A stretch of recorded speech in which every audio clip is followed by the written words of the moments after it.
Angel Rivera's story does not begin with violence. It begins quietly, in a life that, on the surface, looked ordinary. Little is publicly known about Rivera's early childhood, but those who encountered him as an adult often described a man who blended in, a man who could appear calm, even polite. But beneath that surface, there were signs of instability that would later become impossible to ignore. Rivera eventually became involved with Nicole Montalvo, a young mother described by friends and family as loving, devoted, and deeply committed to her child. Their relationship was complicated. What began as a romantic connection slowly became strained, marked by arguments, emotional tension, and instability. Nicole was known for putting her son first. Everything she did revolved around giving him a better life. But her relationship with Rivera created an environment filled with conflict. In the months leading up to the crime, their relationship had deteriorated. There were signs of separation, distance, and growing concern from those close to Nicole. Yet, like many troubled relationships,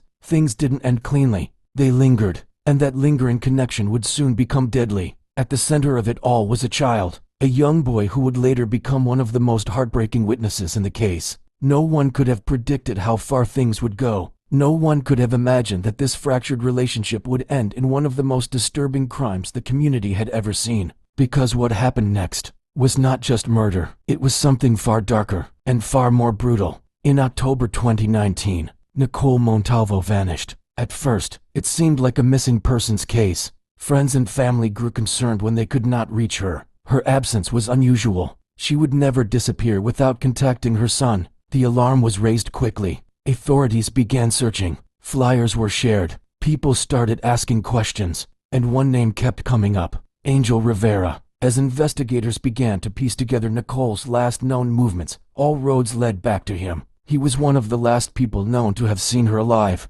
That fact alone made him critical to the investigation. But what investigators would soon uncover would turn suspicion into something much more serious. Days later, the case took a devastating turn. Nicole's remains were discovered in a wooded area in Florida. The discovery shocked the community. This was no longer a disappearance. This was a homicide, and the condition of the remains suggested something deeply disturbing had occurred. Investigators now had a crime scene and a timeline. They began reconstructing Nicole's final hours, who she was with, where she went, what happened in those last moments.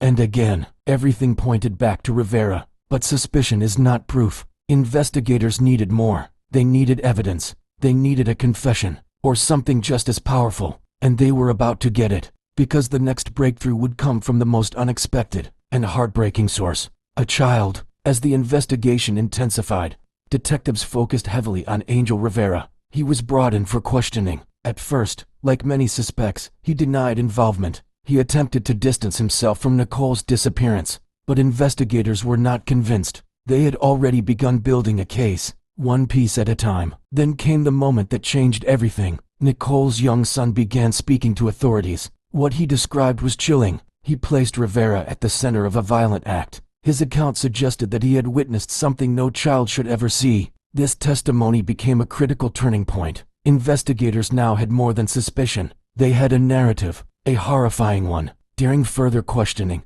Rivera's story began to show cracks. Inconsistencies appeared. Details didn't line up. And as pressure mounted, the case against him grew stronger. Authorities also gathered physical evidence, forensic findings, and location data that further connected Rivera to the crime. Each piece tightened the net, closing in, until eventually, there was nowhere left to hide. Rivera was arrested and charged in connection with Nicole Montalvo's murder. The case was now heading toward trial. But even as the legal process unfolded, one question lingered. Why? What could drive someone to commit such a brutal act against someone they once claimed to care about? The answer would only become clearer as the full story came out in court.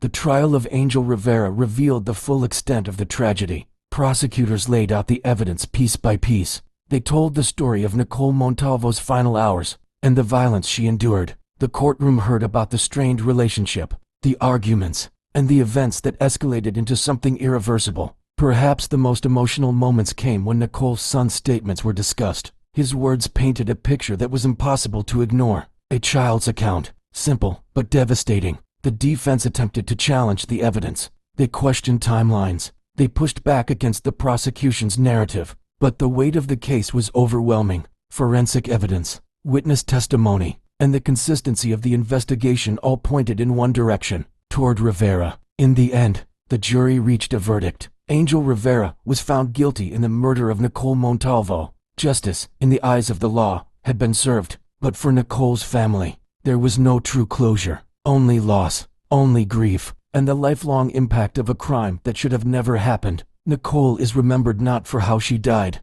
but for how she lived, as a mother, as a daughter, as someone who cared deeply for those around her. Her story is a reminder of how quickly relationships can turn dangerous, of how warning signs can be missed, and of the devastating consequences that can follow. Because behind every case like this, there is more than a headline. There is a life, a family, and a story that deserves to be told and remembered.